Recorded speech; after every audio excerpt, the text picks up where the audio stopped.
প্রিয় ছাত্রছাত্রীরা, আজকে আমি আলোচনা করব স্বামী বিবেকানন্দ রচিত বাংলা ভাষা প্রবন্ধটা নিয়ে।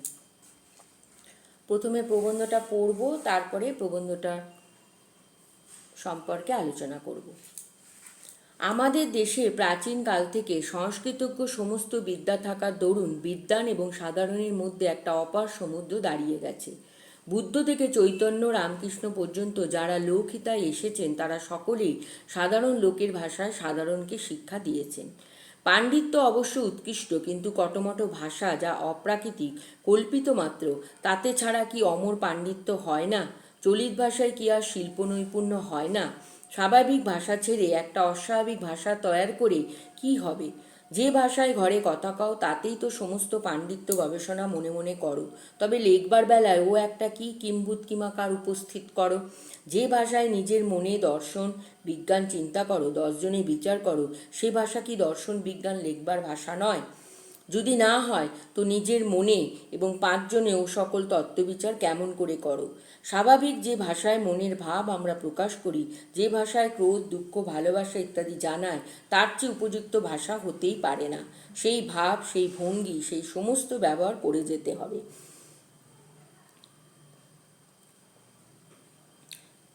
ভাষার যেমন জোর, যেমন অল্পের মধ্যে অনেক, যেমনকে যেদিকে ফেরাও সেই দিকে ফেরে, তেমন তেমন কোনো তৈরি ভাষা কোনো কালে হবে না।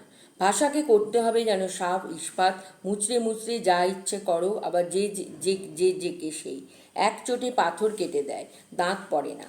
আমাদের ভাষা সংস্কৃতর গদাই লস্করি চাল, ওই এক চাল নকল করে অস্বাভাবিক হয়ে যাচ্ছে। ভাষা হচ্ছে উন্নতির প্রধান উপায়, লক্ষণ।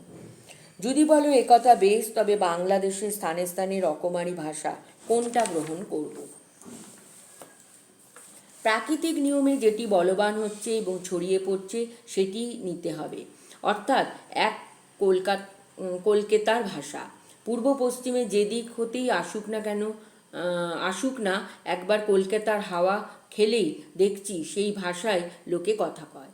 তখন প্রকৃতি আপনিই দেখিয়ে দিচ্ছে যে কোনো ভাষা লিখতে হবে। যত রেল এবং গতাগতির সুবিধা হবে, তত পূর্ব পশ্চিমী ভেদ উঠে যাবে এবং চট্টগ্রাম হতে বৈদ্যনাথ পর্যন্ত ওই কলকাতার ভাষায় চলবে। কোন জেলার ভাষা সংস্কৃতর বেশি নিকট সে কথা হচ্ছে না, কোন ভাষা জিতছে সেইটি দেখা। যখন দেখতে পাচ্ছি যে কলকাতার ভাষায় অল্প দিনে সমস্ত বাংলাদেশের ভাষা হয়ে যাবে, তখন যদি পুস্তকের ভাষা এবং ঘরে কথা কওয়া ভাষা এক করতে হয়, তো বুদ্ধিমান অবশ্যই কলকাতার ভাষাকে ভিত্তিস্বরূপ গ্রহণ করবে। একথায় গ্রাম্য ঈর্ষাটিও জলে ভাসান দিতে হবে। সমস্ত দেশের যাতে কল্যাণ, সেটা তোমার জেলা বা গ্রামের প্রাধান্যটি ভুলে যেতে হবে। ভাষা ভাবের বাহক, ভাবই প্রধান, ভাষা পরে। হীরেমতির সাজ পরানো ঘোড়ার ওপর বাঁদর বসালে কি ভালো দেখায়? সংস্কৃত দিকে দেখো দেখি। ব্রাহ্মণের সংস্কৃত দেখো, সবরস্বামীর মীমাংসা ভাষ্য দেখো, পতঞ্জলির মহাভাষ্য দেখো, আচার্য শঙ্করের ভাষা দেখো, আর অর্বাচীনকালের সংস্কৃত দেখো। এক্ষুনি বুঝতে পারবে যে যখন মানুষ বেঁচে থাকে তখন জ্যান্ত কথা কয়, মরে গেলে মরা ভাষা কয়। যত মরণ নিকট হয়, নতুন চিন্তা শক্তি যত ক্ষয় হয়, ততই দু একটা পচা ভাব রাশিকৃত ফুল চন্দন দিয়ে ছাপাবার চেষ্টা হয়। বাপরে, সে কি ধুম! 10 পাতা লম্বা লম্বা বিশেষণের পর দুম করে রাজা আসিত। আহ হা হা, কি প্যাঁচাওয়া বিশেষণ, কি বাহাদুর সমাস, কি শ্লেষ! ওসব মরার লক্ষণ। যখন দেশটা উচ্ছন্ন যেতে আরম্ভ হলো, তখন এই সব চিহ্ন উদয় হয়। ওটি শুধু ভাষায় নয়, সকল শিল্পতেই এলো। বাড়িটার না আছে ভাব, না আছে ভঙ্গি। থামগুলোকে কুঁদে কুঁদে সারা করে দিলে।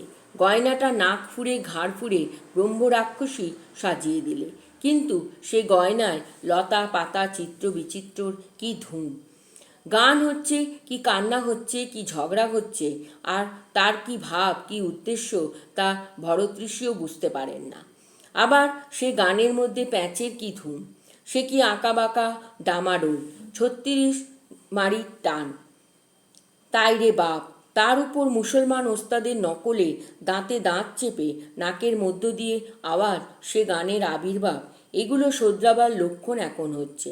এখন ক্রমে বুঝবে যে যেটা ভাবহীন প্রাণহীন সে ভাষা, সে শিল্প, সে সঙ্গীত কোনো কাজের নয়। এখন বুঝবে যে জাতীয় জীবনে যেমন তেমন চল আসবে, তেমন তেমন ভাষা, শিল্প, সঙ্গীত প্রভৃতি আপনি আপনি ভাবময় প্রাণপূর্ণ হয়ে দাঁড়াবে। দুটো চলিত কথায় যে ভাবরাশি আসবে তা 2000 ছাঁদি বিশেষণেও নেই। তখন দেবতার মূর্তি দেখলেই ভক্তি হবে, গহনা পরা মেয়ে মাত্রই দেবী বলে বোধ হবে, আর বাড়ি ঘর তোর সব প্রাণ স্পন্দনে ডগমগ করবে। খুব ছোট প্রবন্ধ। প্রথমে আমি প্রবন্ধটা পড়লাম, তারপরে আমি প্রবন্ধটার বিষয়বস্তু বুঝিয়ে দেব। আর এমনিতে তো প্রবন্ধ পড়তে আমাদের খুব একটা ভালো লাগে না। গল্প, কবিতা, উপন্যাস যতটা আমরা মানে পড়ে যতটা আমরা রস পাই, প্রবন্ধ আমাদের একটু নিরস লাগে, আমরা পড়তে চাই না। কিন্তু এই প্রবন্ধটা খুব সহজ সরল ভাষায় লেখা। আর এটা তো তোমাদের পড়তেই হবে, কারণ এটা পাঠ্যে অন্তর্ভুক্ত হয়েছে। তাই প্রথমে প্রবন্ধটা খুব ভালো করে পড়বে এবং তারপর প্রবন্ধটার বুঝতে হবে যে কি বলতে চাইছেন। তাহলে যদি জিনিসটা বুঝে যাও তাহলে দেখবে আর অতটা কঠিন লাগবে না। তাহলে এই ভিডিওতে আমি বিষয়বস্তুটা আলোচনা করব না, এখানে প্রবন্ধটা তোমাদের পড়ে দিলাম। এর পরের ভিডিওতে আমি বলবো যে এই প্রবন্ধটা মধ্য দিয়ে স্বামীজি কি বলতে চাইছেন।